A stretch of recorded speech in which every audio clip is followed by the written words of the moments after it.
Hey there, folks.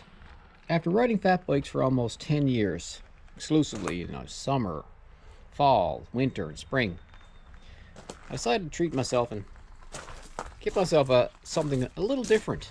I've been eyeing these for a while, but I finally pulled the trigger.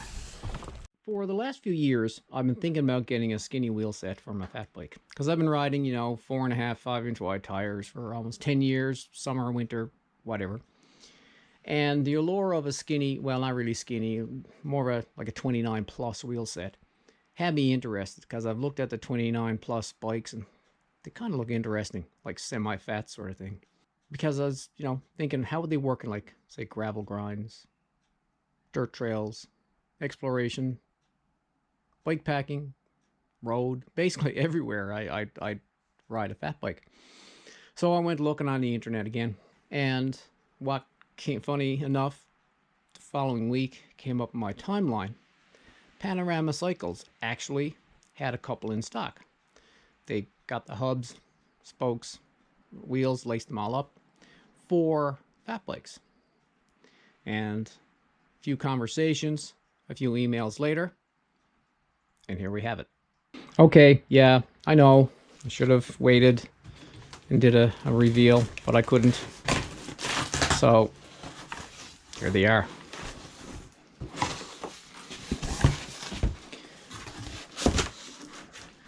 So these are, so what I did is what took me so long in getting them was that I was getting measurements and stuff, and I was looking at what kind of tires. And they happen to have these Terravale E-Line 29.5 by 2.5. So I was doing some research on those. And I also had discussions about also getting rotors put on as well. Now, what I'm going to do is swap over the cassette, but at least that's all I have to do now when I swap these over.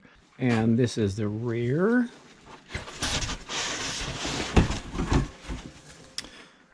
Shimano right there. So this will fit the Chic-Chocs as well as my Norco Bigfoot 1.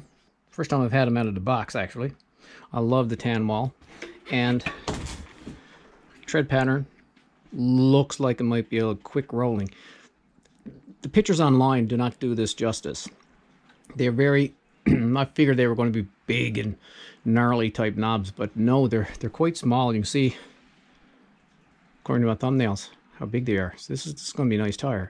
And this is how they came. They, Panorama were nice enough to actually assemble them with the rotors, tubes. I'm a tubes guy.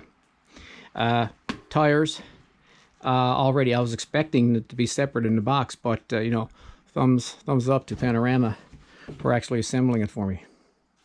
So now let's weigh these, because I'm really curious how much weight I'm going to save over a fat bike. So I've got the front wheel here on the scale, and it's weighing in at 2.233 kilos. That's for the Terravale E-Line 29 by 2.5. These are the fast compound, light and supple, tubeless ready. Mounted to Sunringle Duroc 40s, Sunringle hub, and I guess a standard 29er mountain bike tube and rotor. And here I have the front wheel off the Chic-Chocs, exactly the same as on my Bigfoot.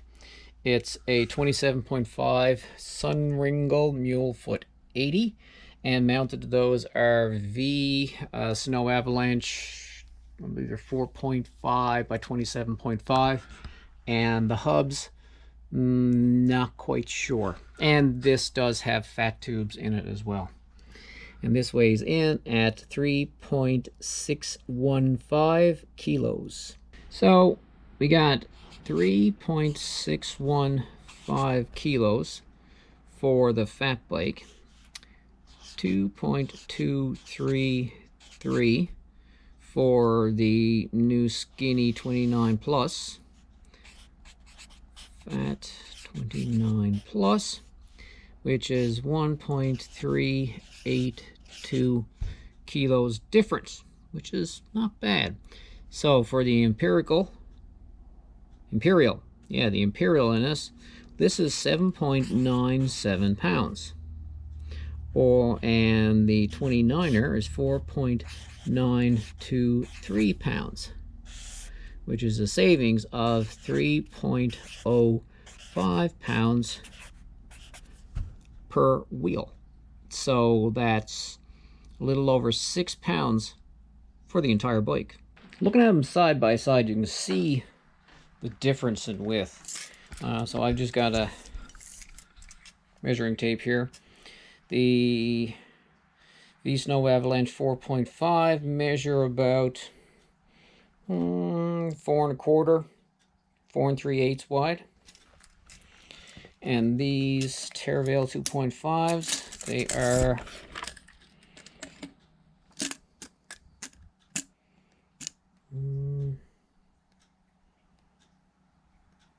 about 2 3/8. And this is about 4 3/8.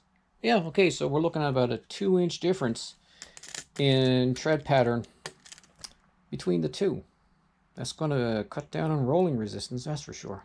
So you can see there's a little bit of a difference in diameter between the 29 Durox 27.5 mule foots. Again, snowshoe 27.5 by 4.5, Terravale 29 by 2.5. So I'm sure there's fancier ways of figuring this out, but I'm just going to use a level. Get a rough estimate. So the 29 plus wheel set is about 1.1/8 shorter than the Fatbike tire. So that is their Duroc 40s, approximately 2 inches narrower and 1.1/8 shorter. So this is before the 29.5.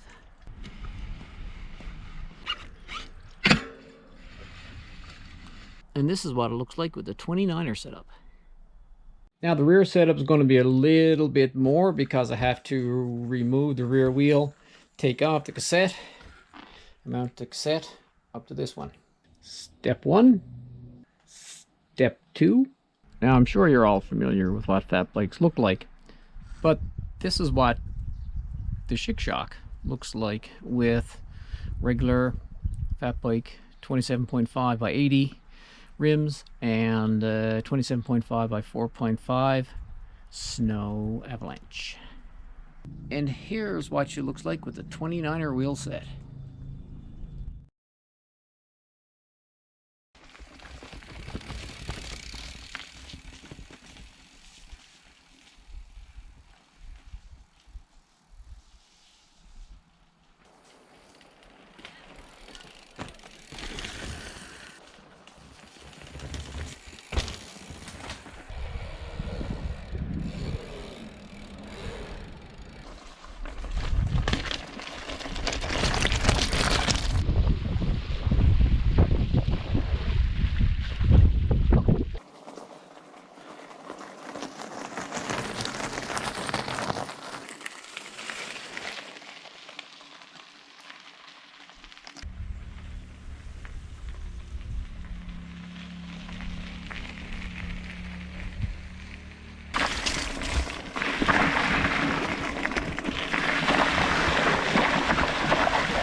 I've had this 29 wheel set on this Panorama Chic-Choc for several months now, and I've put quite a few kilometers on this bike.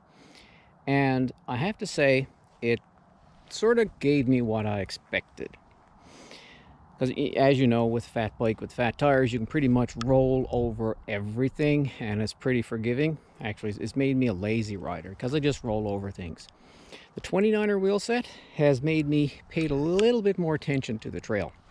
What I find it's great for are for like gravel grinds, as well as for light off-roading sort of thing. Now granted, I have dragged it into territory, as you can see from my videos, where I normally take my fat bike, where it's done okay, but the narrow tires compared to the fatties does make it a little bit more sketchy. It does feel a little bit more at home on the gravel, and like I said, in loose off-road situations, or light off-road situations. But other than that, I find it really good. People told me when I got this that I'd want more gearing, that this, you know, mountain bike 12-speed gearing wouldn't be enough. Well, to be honest with you, I found it enough for my style of riding. Granted, I wasn't going to keep up with those on the gravel bikes with like 1,000 gears or a lot higher range. What I did find is that if I was riding in the fat bike, I'd have, out of the 12 speeds, I'd probably be running in the mid to lower range of the gears. When riding this on the gravel, I was up into the higher range, like in like 7, 8, 9, actually more like 8, 9, 10, 11. Whereas if I was riding the fat bike, I'd be down in, say, the 4, 5, 6s, and 7s. So if people tell you that you're going to need more gearing, well, I didn't, and you know, hey, I'm not trying to keep up with the gravel bikers. If I did, I would have got a gravel bike. But where I just love the geometry of the fat bike, and especially this Panorama Chic-Choc, I felt that this would be the next best thing for me. So would I do it again?